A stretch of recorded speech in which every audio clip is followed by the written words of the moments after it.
It's a car place, and it really should be a people place.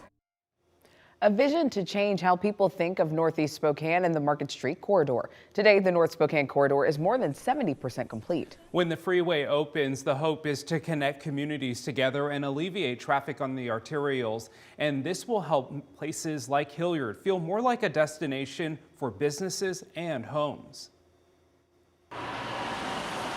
Its name is the United Building. So it's become this really great meeting point. People meet here, they get coffees here. Bringing people together is exactly what they do. This is a place that you can go for food and go for a drink and go for a stroll after your meal and all of those things. You might think this trendy spot is in the Perry District or Kendall Yards, but it's not. It's here, in the heart of Hillyard. I'm stunned by this community. It is an incredibly tight community. It's an incredibly proud community. It's an incredibly engaged community. Jesse Bank is the executive director of the Northeast Public Development Authority, also known as a PDA. While the city and county typically focus on the big picture of development in the region, whereas a PDA can just look at its boundaries and say, what do we need here to make this work? There's a PDA for the University District and in the West Plains, where the growth and development is visible.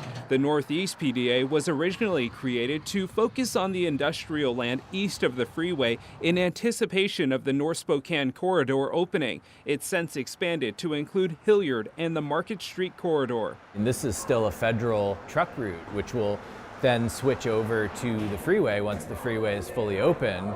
But it's really been treated as a place you go through and not a place that you stop. Some people say it stunted progress in the area. It's difficult to do that when you can't hear yourself talk when trucks are whistling by at 45 miles an hour. This will soon change once the North South Corridor opens and alleviates some of that traffic. It is isolated up here. It's not completely easy to get up here. The connection down to 90 will make it much, much easier to access this area and to access points north.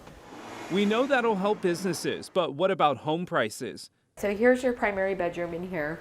In 2004, Teresa Janes began selling real estate, not long after the freeway broke ground. A house like this that we're in today, that's approximately $1,500, would have sold for around $150,000. And what about today?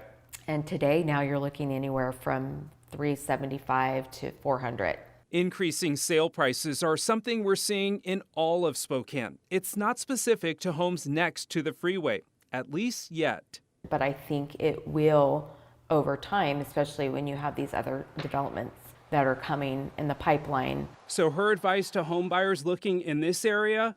Get in now while you can, because values are just going to increase over time. Especially with how fast the neighborhood is growing.